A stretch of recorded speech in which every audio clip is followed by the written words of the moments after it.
خطبہ نمبر 108 آپ علیہ السلام کے خطبے کا ایک حصہ جس میں ملاحم اور حوادث و فتن کا ذکر کیا گیا ہے۔ بسم اللہ الرحمن الرحیم۔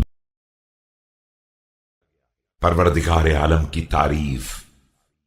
الحمد للہ المتجلی لخلقه بخلقه والظاہر لقلوبهم بحجته خلق الخلق من غیر رویہ۔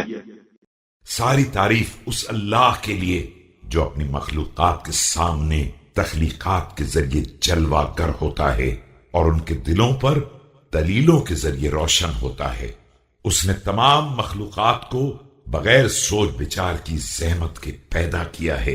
اذ كانت الرویات لا تلیق الا بذوی الضمائر وليس بذی ضمیر فی نفسه خرق علمه باطن غیب السترات وأحاط بغموض عقائد السریرات۔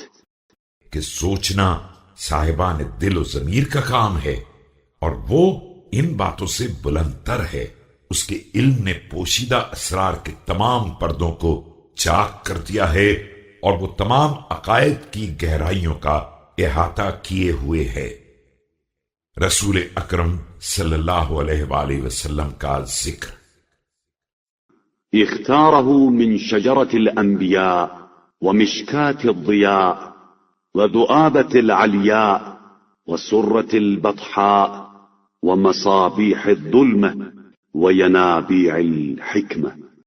اس نے آپ صلی اللہ علیہ وآلہ وسلم کا انتخاب انبیاء کرام کے شجرے، روشنی کے فانوس، بلندی کی نشانی، عرض بطحا کی ناف زمین، ظلمت کے چراغوں اور حکمت کے سرچشموں کے درمیان سے کیا ہے۔ طبيب دوار بطبه قد أحكم مراهمه وأحمى مواسمه يضع من ذلك حيث الحاجة إليه من قلوب عمي وآذان صم وألسنة بكم متتبع بدوائه مواضع الغفلة ومواطن الحيرة۔